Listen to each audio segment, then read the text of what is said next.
आंध्र प्रदेश में 3 मजीद नए corona positive case सामने आए हैं। कोरोना वायरस की रोकथाम के लिए हुकूमत ने कड़े कदम उठाए हैं। विजयवाड़ा समेत 7 शहरों और कई गांव में कर्फ्यू लगा दिया गया है। वहीं 11 अजला के पॉजिटिव केसों के इलाकों में 24 घंटे की कर्फ्यू जारी है। दूसरी तरफ आंध्र प्रदेश हुकूमत ने अस्मा नाफिज कर दिया है।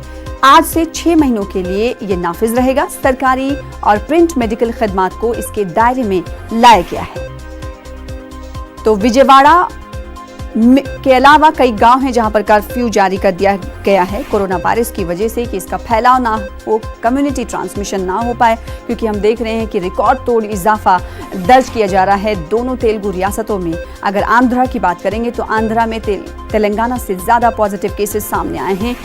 मजीद नए कोरोना पॉजिटिव केस लगातार एपी में सामने आ रहे हैं। कोरोना वायरस की रोकथाम के लिए हम देख रहे हैं कि हुकूमत की तरफ से कड़े इकदाम किए जा रहे हैं। पूरे इलाकों में ड्रोन के जरिए नजर रखी जा रही है। अगर विजयवाड़ा की बात करें तो विजयवाड़ा में कर्फ्यू लगा दिया गया है, कर्फ्यू का निफाज किया गया है। तो विजयवाड़ा समेत 7 शहरों और कई गांव में कर्फ्यू लगा दिया गया। हमारे साथ हमारे नुमाइंदे इसहाक जुड़ रहे हैं। इसहाक, अगर आंकड़ों की बात करेंगे तो आंकड़े लगातार बढ़ रहे हैं। इस वक्त के आंकड़े क्या कुछ कहते हैं, बताइएगा। साथ ही साथ एहतियाती इकदाम के तौर पर हम ये देख रहे हैं कि विजयवाड़ा में कर्फ्यू नाफिज कर दिया गया। इसके अलावा कई और गाँव और शहर है जहाँ कर्फ्यू नाफिज किया गया है। कौन कौन से वो गाँव और शहर है?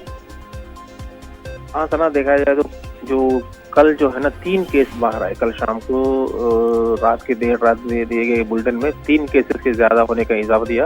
अब 64 हो गए। मगर दूसरी तरफ जिन पॉजिटिव केसेस जहाँ जहाँ आए वहाँ पे पूरी तरह से कर्फ्यू नाफिज कर दी गए।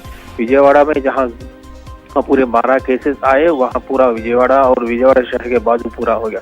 उसके साथ जो है ना कृष्णा और गुंटूर और नेल्लूर और प्रकाश, ये पूरे और वेस्ट गोदावरी जो है ना वहाँ पे पॉजिटिव केसेस जहाँ जहाँ पाए गए वहाँ पूरी तरह से कर्फ्यू लगा दिया गया। यानी 24 घंटे में किसी तरह का मोहलत नहीं दी जाएगी। और दूसरी तरफ उन जरूरियात की जो है ना उन लोगों को देने के वास्ते मोबाइल सर्विस भी रखा गया है हुकूमत की तरफ से। तो हुकूमत तमाम इकदाम उठा रही है। आगे भी आपसे जुड़ते रहेंगे। फिलहाल इस वक्त की बड़ी खबर का रुख कर लेते हैं जो कि कर्नाटक से आ रही। कर्नाटक में कोरोना वायरस के सबब एक और शख्स की मौत हो गई है। बागलकोट